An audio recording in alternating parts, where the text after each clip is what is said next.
यहाँ एक क्वेश्चन है वेस्ट बंगाल जेई 2025, ठीक है। ये लिमिट कॉन्टिन्यूटी डिफरेंशियबिलिटी का क्वेश्चन है। तो एक इजी सा क्वेश्चन है, मगर एक इंटरेस्टिंग थ्योरम, मतलब इंपॉर्टेंट थ्योरम इस्तेमाल हो रहा है, ठीक है। उस थ्योरम को समझना पड़ेगा। इस थ्योरम से जेई मेंस एडवांस में भी क्वेश्चन आते हैं, ठीक है। ये रोल्स थ्योरम पे बेस्ड क्वेश्चन है, देख लो। एफ एक्स एक फंक्शन देके रखा है, 2 + x - 1 का 1⁻²/3 0 2 पे डिफाइन है, ठीक है, क्लोज्ड इंटरवल। तो कौन सा इनकरेक्ट होगा, इनकरेक्ट कौन सा होगा ये फाइंड करना है। पहले तो ऑप्शन है continuous in 0 2 close interval, not differentiable in open 0 2, 0 और 2 पे फंक्शन का वैल्यू सेम है, और पूछ रहा है कि Rolle's theorem is applicable on 0 2, ये देखे रखा है, ठीक है। तो पहले रोल्स थ्योरम क्या होता है, देखो। अगर कोई भी एक फंक्शन है क्लोज्ड 0, ये भी सपोज मान लेते हैं, से रियल लाइन पे, और वो फंक्शन तीन कंडीशन सेटिस्फाई हो रहा है, ये तीन कंडीशन के अलावा हम नहीं बोल सकते कि रोल्स थ्योरम एप्लीकेबल होगा कि नहीं, ठीक है।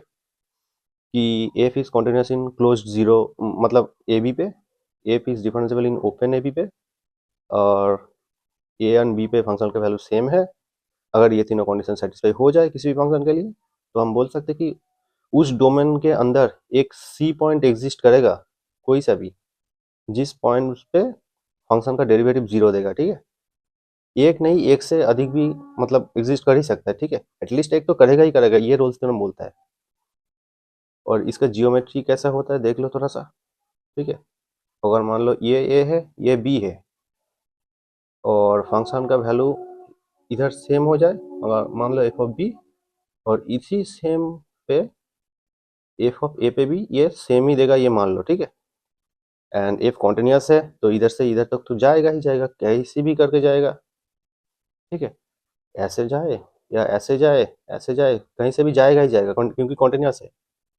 अगर जाए तो किसी भी एक पॉइंट ऐसा मिलेगा जहाँ पे इसका डेरिवेटिव 0 होगा, मतलब उस पॉइंट पे टेंजेंट वैल्यू इस एक्स एक्सिस का पैरेलल होगा, ठीक है। यही बस रोल्स थ्योरम बोलना चाहता है।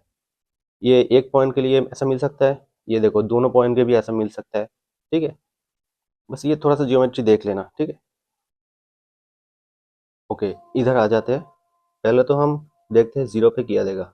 0 पे ये 0 2 देगा, प्लस -1 का स्क्वायर, ये 2/3 को हम ऐसे लिख सकते हैं। तो ये तो 1 आ जाएगा, ये 2 आ जाएगा, 3 देगा। एफ ऑफ 2 पे क्या देगा, जब 2 बैठा हो गया तो 2 - 1 1 हो जाएगा, फिर से 3 दे रहा है, तो ये तो सेम है, यस ये ट्रू है, ठीक है।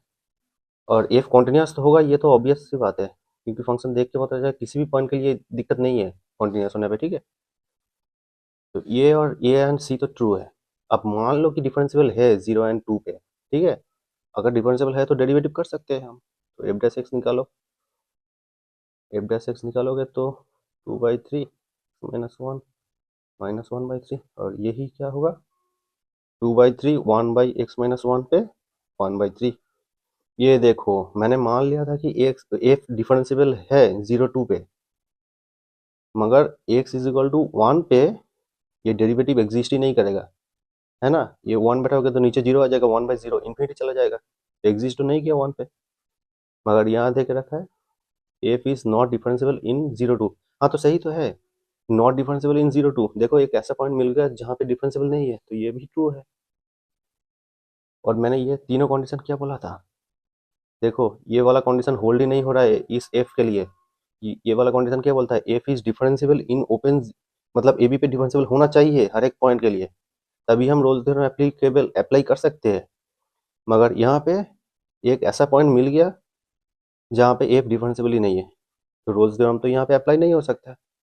मगर यहाँ देख के रखा कि रोल्स थ्योरम इज एप्लीकेबल, तो ये फॉल्स है। और एग्जाम देते वक्त ये ध्यान रखना कि इनकरेक्ट मांगा है हमें, इनकरेक्ट वाला टिक मारना है, तो ये आपका सही ऑप्शन होगा, ये इनकरेक्ट है, ठीक है। मतलब